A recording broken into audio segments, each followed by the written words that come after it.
ఒక ఆరోహి కథ. వీడియోని అసలు స్క్రోల్ చేయకండి. ఆరోహి తన పేరు. 4 సంవత్సరాల పాప వయసు. తల్లిదండ్రులతో కలిసి ఎక్కడికో వెళ్తుంది. ముంబై సిఎస్ఎంటీ రైల్వే స్టేషన్స్ లో వాళ్ళు వెయిట్ చేస్తున్నారు. పాప కాసేపు పక్కన పడుకునుంది. పాప పడుకునింది కదా అని చెప్పేసి వీళ్ళు కూడా కొంత రిలాక్స్ అయ్యారు. కళ్ళు మూసి తెరిచేలోపు పాప మాయమైపోయింది. అంతే, ఇంకా తల్లిదండ్రులకు అసలు ఇంకా గుండాగినంత పనైంది. ఇంకా అట్లా ఏడుస్తూ ఇంకా లాస్ట్కి పోలీస్ కంప్లైంట్ ఇచ్చారు. ఇది విషయం అని చెప్పారు. పోలీసులు కూడా ఎందుకో ఈ కేసు చాలా సీరియస్గా తీసుకున్నారు, ఛాలెంజింగ్గా తీసుకున్నారు.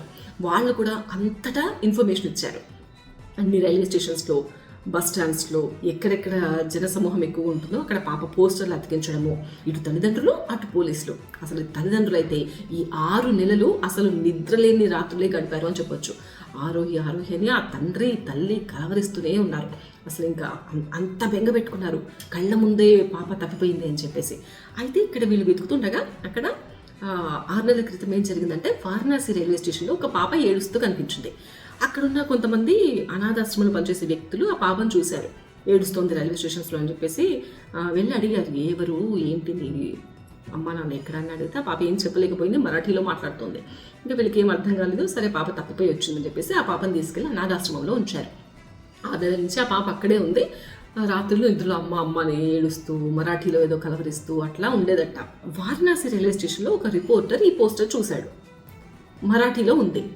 సో ఆ రోజు అక్కడ చూసిన పాప మరాఠీలో మాట్లాడింది. ఇక్కడ కూడా మరాఠీ పాప మిస్ అయింది అని ఉంది కదా అని చెప్పేసి వెంటనే అతడు అనాథాశ్రమానికి వెళ్ళి అక్కడి నుంచి పోలీసులకి వీడియో కాల్ చేసి చూపించారు. ఈ పాప ఇక్కడ ఉంది, మీ పాపేనా అని. ఇంకా పోలీసులు వాళ్ళ తల్లిదండ్రులను పిలిచి మళ్ళీ వీడియో కాల్ చేసి చూపిస్తే అంతే, ఇంకా తల్లిదండ్రులు ఇంకా అంత హ్యాపీనెస్. అసలు దొరుకుతుందో లేదో అనుకున్న పాప అక్కడ ఉంది, అది కూడా క్షేమంగా ఉందని తెలిసేసరికి ఇంకా తల్లిదండ్రుల ఆనందానికి అవధులు లేకుండా పోయింది.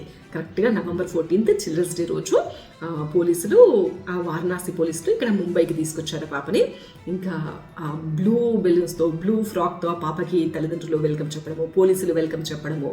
ఒక్కసారి ఆ పాప పరిగెత్తుకుంటూ వచ్చేసి పోలీసులను హగ్ చేసుకోవడము. పోలీసులు కూడా అసలు ఆనంద బాష్పాలు ఆపుకోలేకపోయారు. తమ శ్రమ ఫలించింది. ముంబై పోలీసులకి ఇప్పుడు ప్రతి ఒక్కరు హ్యాట్స్ ఆఫ్ చెప్తున్నారు.